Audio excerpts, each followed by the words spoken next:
अगर कोई सच्चाई देश के लोगों के सामने लाई जा रही है और वो सच्चाई देश की जनता को उसका हक मिल सके, जिन लोगों के साथ में हजारों साल से अन्याय हो रहा है और देश की आज़ादी के बाद और 1950 में संविधान लागू होने के बाद भी इन 75 सालों में अगर अन्याय हो रहा है देश में, तो उस सच्चाई को सामने लाने में क्यों किसी को दिक्कत होनी चाहिए।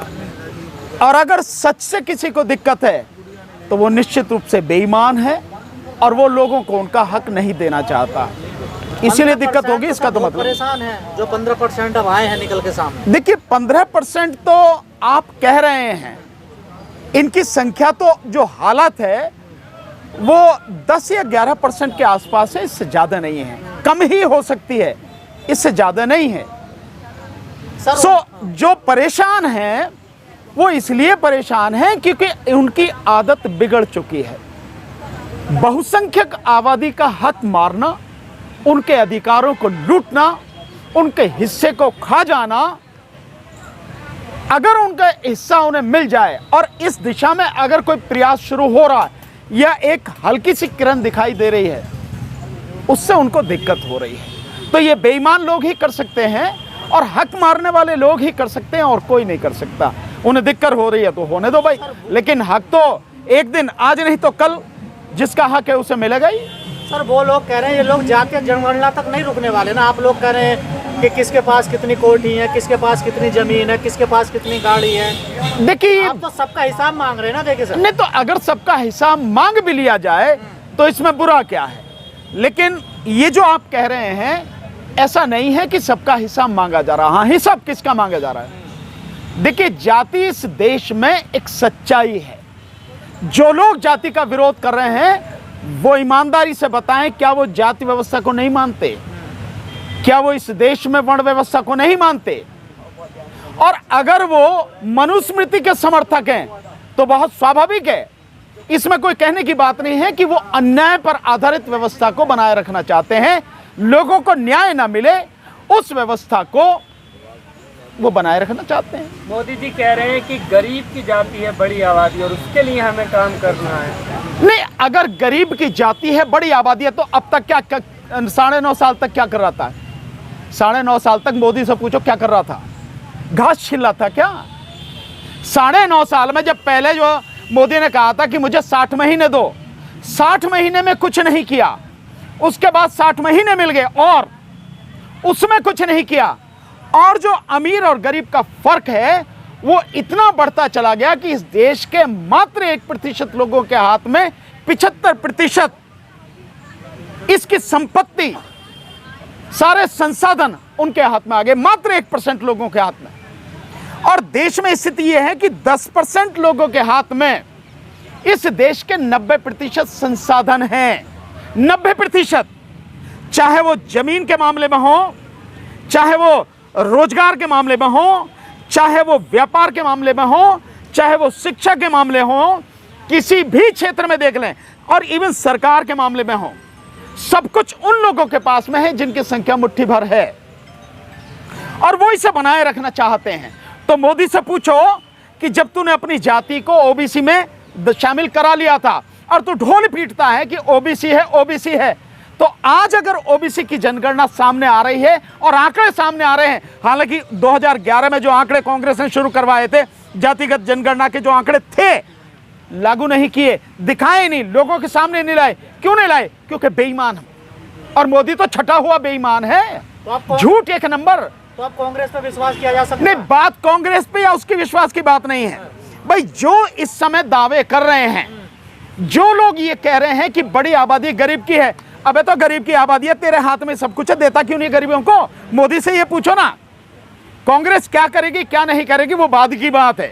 कह रहे हैं जनगणना के नाम पर भ्रमित कर रहे हैं लोगों को। जनगणना के नाम पर भ्रमित नहीं कर रहे हैं, जनगणना के नाम पर लोगों को सच्चाई बता रहे हैं कि इस देश की सच्चाई ये है, जो तुम जैसे बेशर्म लोग और बेईमान लोग, भ्रष्ट लोग, उस सच्चाई को लोगों के सामने नहीं आने देना चाहते। तो भ्रमित नहीं कर रहे। जो भ्रम फैला है, ये जो भ्रम फैला रखा है, जो पूरे समाज को भ्रमित कर रखा है, उस भ्रम को तोड़कर सच्चाई सामने लाई जा रही है। और सच्चाई सामने आने से मोदी एंड कंपनी इन सबकी जो है टांगे कांपती हैं। लेकिन सर ये ब्राह्मण, बेईमान है, छठे हुए बेईमान है। लेकिन ब्राह्मण जो है विरोध कर रहे हैं जातिगत जनगणना का। कौन विरोध कर रहे हैं? जातिगत जनगणना का ब्राह्मण जंतर मंतर पर। देखिए, ब्राह्मण विरोध कर रहे हैं या कोई विरोध कर रहे हैं, जो सच का विरोध कर रहा है वो कम से कम देश हित की बात तो नहीं कर रहा, वो कम से कम देश का तो नहीं हो सकता। वो अपना हो सकता है या कहीं और का हो सकता है, लेकिन वो देश का तो नहीं हो सकता। और देश की जनता को हक देने का अगर कोई विरोध कर रहा है, यह एक कोई रास्ता बने कि देश के लोगों को उनका हक मिल जाए, गरीबों को उनका हक मिल जाए, जो हजारों साल से लूटा गया है, उन्हें पेट भर खाने के लिए रोटी मिल जाए, तन पे कपड़े मिल जाएं, एक छत मिल जाए, उनके बच्चों को शिक्षा मिल जाए, उन्हें सम्मान मिल जाए। अगर इसका कोई विरोध कर रहा है तो मैं समझता हूं इससे बड़ा देशद्रोही कोई हो नहीं सकता। कहा जा रहा है जातियां बनाई तब तो मजा आ रहा था, आज गिनती हो रही है तो तकलीफ हो रही है। बिल्कुल सही, जिसने भी कहा है बिल्कुल सही है। भाई बनाई किसने है? ये ब्राह्मणवादी व्यवस्था ने ही तो जातियां बनाई हैं, और किसने बनाई? और आप इसको बरकरार रखना चाहते हो। ब्राह्मण ही तो इस ब्राह्मणवादी व्यवस्था और ब्राह्मण ही तो इस जाति व्यवस्था को बरकरार रखना चाहता है। गिनती से तकलीफ है, इसी से भाई ये सच है ना, ये पता लग गया ना कि मुट्ठी भर लोगों ने अब तक इतनी बड़ी आबादी का हक लूट कर रखा है, मार कर रखा है, उन्हें उनका हक नहीं दिया। कह रहे हैं यही है ना, इसलिए बिलबिलाहट है। इसलिए बीजेपी कह रही है कि रोहिणी कमीशन के अकॉर्डिंग हम जनगणना कराएंगे। तुम्हारी औकात क्या है? तुम्हारा बिस्तरा वैसे ही बंधने वाला। अगर ईवीएम से चुनाव नहीं हुआ तो तुम्हारी औकात ऐसी हो जाएगी, पाताल में गाड़ देगी इस देश की जनता। 40 सीटें मिलेंगी नहीं, मोदी की जमानत जब्त हो जाएगी। सो बीजेपी वाले होते कौन हैं? जैसे उन्होंने करा लिया बिहार वालों ने, और जिस तरह से कांग्रेस की तरफ से राहुल गांधी कह रहे हैं कि हम अपने राज्यों में, और अगर हमें केंद्र में आने का मौका मिला तो हम ये जातिगत जनगणना कराएंगे। हालांकि कांग्रेस ने तो 2011 में ऑलरेडी करा दी थी। अब उसके आंकड़े जो आए उस समय तक सरकार बदल गई, तो जो सरकार आई है उसकी जिम्मेदारी थी कि उन आंकड़ों को जारी करती। लेकिन बेईमान और भ्रष्ट और अन्याय और अत्याचार का साथ देने वाली मोदी सरकार ने वो आंकड़े जारी नहीं किए। लेकिन मोदी सरकार कह रही है कि जनगणना कराते हैं जातिगत, तो उससे जातिवाद फैलेगा देश में। सर अबे उनसे पूछो कि जिनके पीछे तू लगा फिरा है ना, जिस व्यवस्था का तू वो पोषक बन रहा है, जिस धर्म की तू झंडे गाड़ रहा है, ये सब उन्हीं की बनाई हुई जाति व्यवस्था है, किसी और की बनाई हुई नहीं है। सो ये भ्रम नहीं फैलाया जा रहा, जाति व्यवस्था को नहीं किया जा रहा, ये जो सच्चाई है उसको सामने लिया जा रहा। मोदी से जरा ये पूछो कि इस देश में जो लोग आज विरोध कर रहे हैं, वो लोग क्या जाति व्यवस्था को तोड़ के अपने शादी विवाह कर सकते हैं क्या? अपने रीति रिवाज मना सकते हैं क्या? ब्राह्मण जो विरोध कर रहे हैं, मैं ब्राह्मणों से एक सवाल पूछता हूं कि क्या ब्राह्मण वाल्मीकि समाज के किसी व्यक्ति से, जो अधिकारी ना हो, बिजनेसमैन ना हो, पैसे वाला ना हो, सामान्य एक क्लर्क हो या चपरासी हो, उससे अपनी लड़की का ब्याह करेगा? पूछो उससे। और यही उन तीनों से पूछो जो सवर्ण व्यवस्था में आते हैं, सवर्ण जाति में आते हैं, करेगा क्या ब्याह? नहीं करेगा ना। हाँ, आईएएस होगा तो कर लेगा, बड़ा बिजनेसमैन होगा तो कर लेगा, अगर नेता होगा, मंत्री होगा तो कर लेगा, अगर सामान्य होगा तो नहीं करेगा।